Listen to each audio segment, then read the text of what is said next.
Le Togo envisage de rejoindre l'AES, oui, l'Alliance des États du Sahel. L'annonce a été faite ce mercredi par le ministre Robert Doucet sur sa page Facebook. Que quoi? Le Togo envisage de rejoindre l'Alliance des États du Sahel. Ouais, non, enfin là, ça devient chaud. Mais le Togo rejoindre l'AES. Frères et sœurs, le Togo envisage de rejoindre l'Alliance des États du Sahel. Le Togo dit qu'il n'a plus besoin de passer par la CEDEAO pour parler avec l'AES.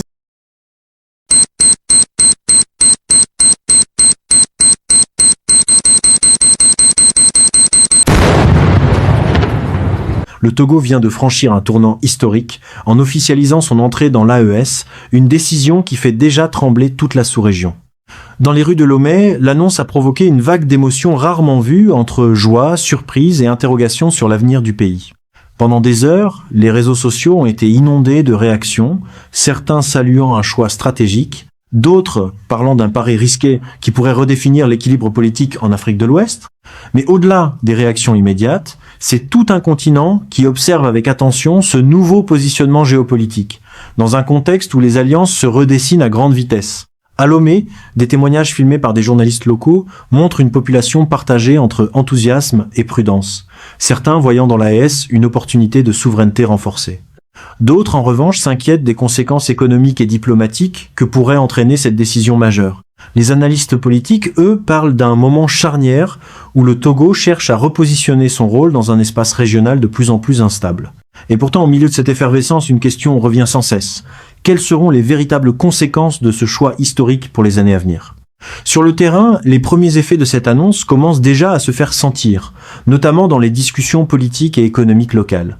Certains observateurs estiment que cette adhésion pourrait ouvrir la voie à une nouvelle ère de coopération militaire et sécuritaire dans la région, mais d'autres voix mettent en garde contre une polarisation accrue des relations entre les États ouest-africains. Dans ce climat tendu, le Togo se retrouve au cœur d'un enjeu géopolitique majeur, dont les répercussions pourraient dépasser largement ses frontières nationales.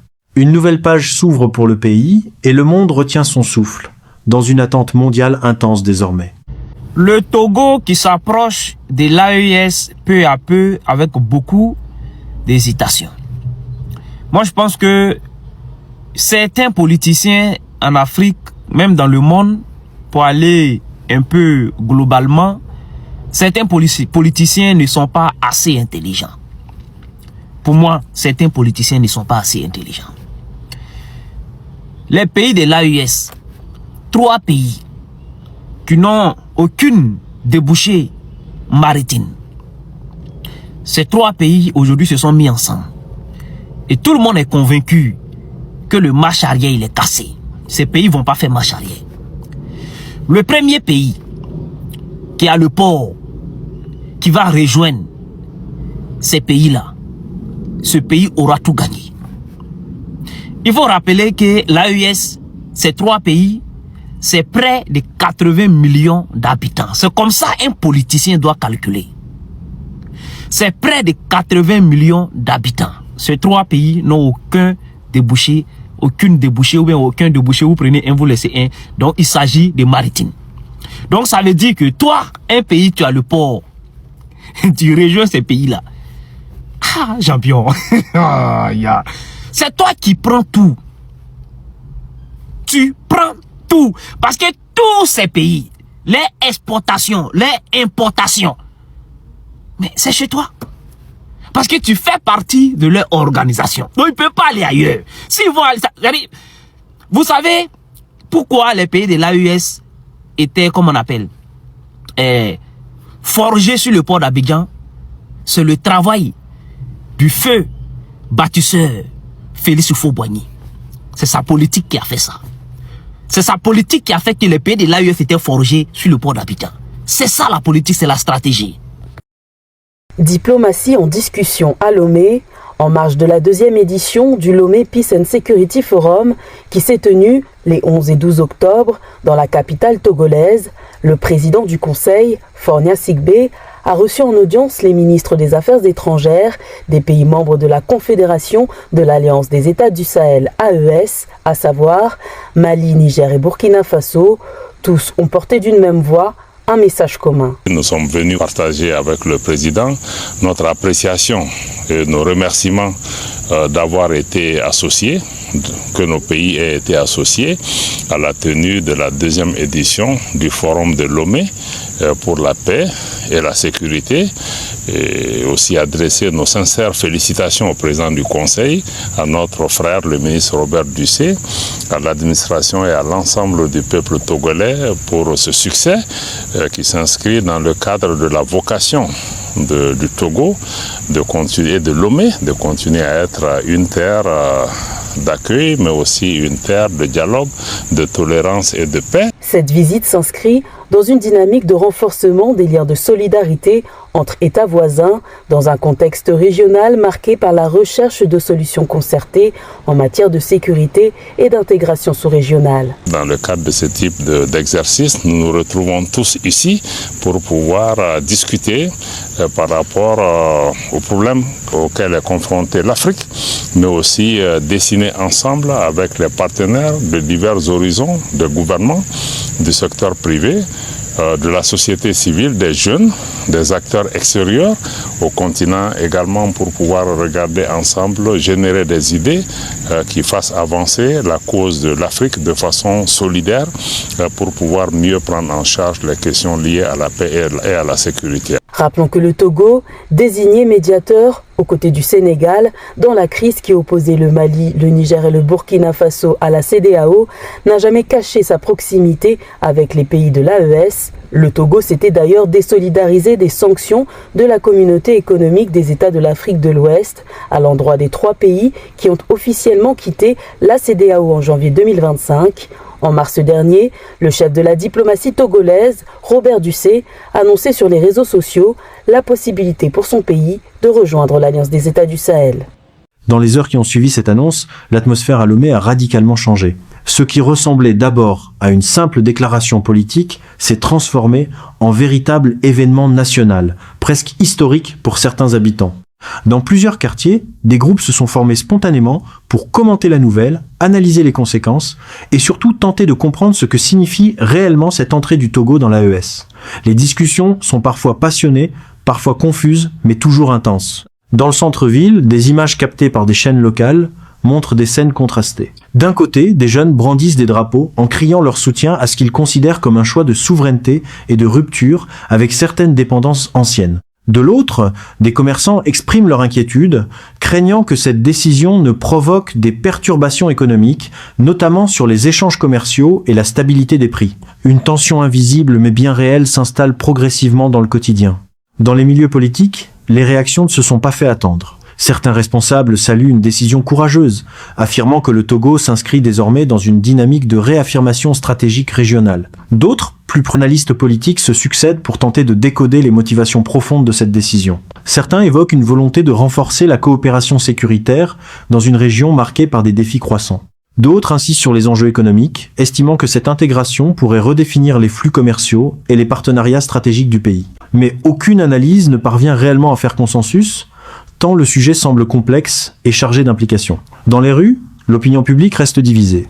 Une partie de la population voit dans cette annonce une forme d'émancipation, un moyen pour le pays de prendre un nouveau départ et de s'inscrire dans une dynamique régionale différente. Mais une autre partie exprime une certaine méfiance, voire une inquiétude face à l'inconnu. Les souvenirs de précédentes instabilités régionales refont surface dans les conversations, alimentant un climat d'incertitude palpable. Ce qui rend la situation encore plus sensible, c'est la rapidité avec laquelle les réactions se sont propagées sur les réseaux sociaux.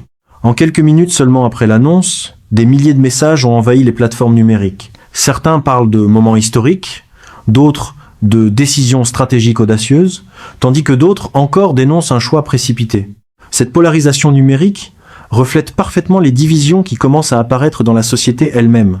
Dans ce contexte déjà chargé, des experts militaires et diplomatiques commencent à intervenir dans les médias pour apporter leur lecture de la situation.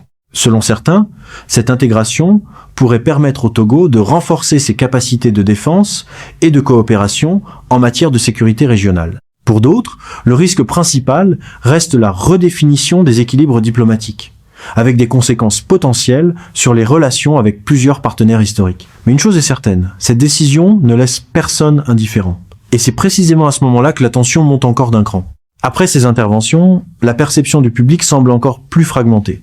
Ce que viennent de dire ces experts ne fait qu'amplifier les interrogations déjà présentes. Certains éléments évoqués dans ces analyses suggèrent que cette décision pourrait être bien plus qu'un simple choix diplomatique. Elle pourrait en réalité s'inscrire dans une transformation plus large des dynamiques politiques régionales où chaque mouvement est observé, analysé et parfois interprété comme un signal stratégique. Dans les cafés, les marchés et même dans les transports publics, le sujet domine toutes les conversations.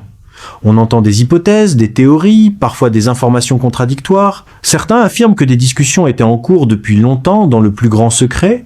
D'autres parlent d'une décision soudaine influencée par les récents changements géopolitiques en Afrique de l'Ouest. Mais aucune version ne semble totalement vérifiable, ce qui alimente encore davantage le mystère autour de cette adhésion. Pendant ce temps public, ces déclarations peinent à dissiper les doutes. Beaucoup attendent désormais des actions concrètes, des preuves tangibles qui viendraient confirmer ou infirmer les promesses annoncées. Et plus les heures passent, plus une question devient centrale dans tous les esprits. Le Togo est-il en train de vivre un simple ajustement diplomatique ? Ou assiste-t-on à un véritable basculement historique dont les effets se feront sentir pendant des années? Écoutez, l'interview du ministre togolais des Affaires étrangères, Robert Dussé, aurait pu passer inaperçue dans le paysage médiatique s'il n'avait pas évoqué un rapprochement possible avec l'AES. Alors, ces déclarations suscitent déjà beaucoup de réactions. En effet, vous le disiez, le diplomate togolais qui s'exprimait sur le média Vox Africa n'a pas exclu une entrée possible du Togo au sein de l'AES, l'Alliance des États du Sahel. Je vous propose de l'écouter. Pour moi, ce n'est pas impossible, mais c'est la décision du président de la République, d'abord, et c'est la décision également du Parlement togolais. Mais je vais vous surprendre. Demandez aux populations togolaises, les Togolaises et les Togolais lambda, si le Togo veut rentrer dans l'AES, vous allez voir leur réponse. Vous direz qu'ils vous diront oui. C'est un bel exercice. Je vais vous prendre au mot. Plus de 70% vous diront oui. Cette déclaration est en quelque sorte la suite logique du positionnement du Togo vis-à-vis des pays de l'AES. Le pays a des liens très étroits avec le Burkina Faso, le Niger et le Mali depuis que des militaires ont pris le pouvoir dans ces pays par un coup d'État. Alors souvenez-vous, il y a un peu plus d'un an, le Togo avait organisé un forum sur les transitions en Afrique avec la présence de ses dirigeants militaires putschistes. Lomé est partisane de la politique du non-alignement. Le pouvoir de Lomé milite pour maintenir le dialogue entre la CEDEAO et l'AES. L'intégration du Togo à l'Alliance des États du Sahel renforcera bien sûr des liens économiques puisque les pays du Sahel enclavés bénéficient déjà d'un accès direct à la mer via le port de Lomé. Au fil de la nuit, une évidence commence à s'imposer dans les esprits. Quoi qu'il arrive désormais, le Togo vient de franchir une étape qui pourrait profondément modifier son avenir politique et diplomatique. Dans les rues de Lomé, les discussions continuent jusque tard dans la soirée. Certains habitants parlent avec enthousiasme d'un nouveau départ, tandis que d'autres restent silencieux, observant avec prudence cette situation dont personne ne semble encore mesurer toutes les conséquences. Car derrière les slogans, les célébrations et les déclarations officielles, une réalité demeure impossible à ignorer. L'entrée du Togo dans l'AES ouvre une période d'incertitude totale. Une période où chaque décision, chaque réaction internationale, chaque évolution régionale pourrait avoir des répercussions majeures sur le pays. Et c'est précisément cette incertitude qui alimente à la fois l'espoir et la peur. Dans plusieurs familles, les débats deviennent presque personnels. Certains parents expliquent qu'ils souhaitent avant tout plus de stabilité pour leurs enfants. D'autres espèrent que cette nouvelle orientation permettra enfin au pays de renforcer son indépendance économique et politique. Mais beaucoup reconnaissent aussi qu'ils avancent dans l'inconnu. Car même les spécialistes les plus expérimentés peinent encore à prévoir les véritables conséquences de cette décision historique. Pendant ce temps, les regards du continent entier restent tournés vers Lomé. Les réactions continuent d'affluer depuis plusieurs pays africains. Des soutiens se manifestent, mais aussi des critiques de plus en plus nombreuses. Certains gouvernements observent cette évolution avec prudence, conscients que ce choix pourrait influencer d'autres États dans la région. Car si le Togo parvient à consolider cette nouvelle alliance sans subir de conséquences majeures, cela pourrait encourager d'autres pays à revoir eux aussi leurs orientations stratégiques. Mais à l'inverse, si des tensions économiques ou diplomatiques apparaissent dans les prochains mois, les critiques risquent de se multiplier rapidement. Et c'est là tout le paradoxe de ce moment historique. L'enthousiasme actuel repose énormément sur des attentes futures qui ne se sont pas encore concrétisées. Dans les rues, malgré les inquiétudes, beaucoup refusent pourtant de céder au pessimisme. Pour une partie de la jeunesse togolaise, cette décision représente déjà une victoire symbolique, une manière d'affirmer que les équilibres politiques traditionnels en Afrique de l'Ouest ne sont plus immuables. Une preuve aussi que certains pays veulent désormais tracer leur propre chemin, même au prix de tensions diplomatiques importantes. Ce que vous venez d'entendre résume parfaitement l'atmosphère actuelle. Un mélange de fierté, de tension, d'espoir et d'interrogation profonde. Et pendant que les analyses se poursuivent, une certitude demeure, cette annonce a déjà marqué l'histoire politique récente du Togo. La vraie question désormais n'est plus de savoir pourquoi le Togo a rejoint l'AES, mais jusqu'où cette décision pourrait transformer l'équilibre de toute l'Afrique de l'Ouest dans les années à venir. Dites-nous en commentaire ce que vous pensez de cette situation. Le Togo a-t-il pris une décision historique et courageuse ou un risque politique majeur? Et surtout, pensez-vous que d'autres pays pourraient bientôt suivre le même chemin? Abonnez-vous dès maintenant, activez la cloche de notification et partagez cette vidéo autour de vous. Parce que ce qui se joue aujourd'hui pourrait redessiner durablement l'avenir politique du continent africain.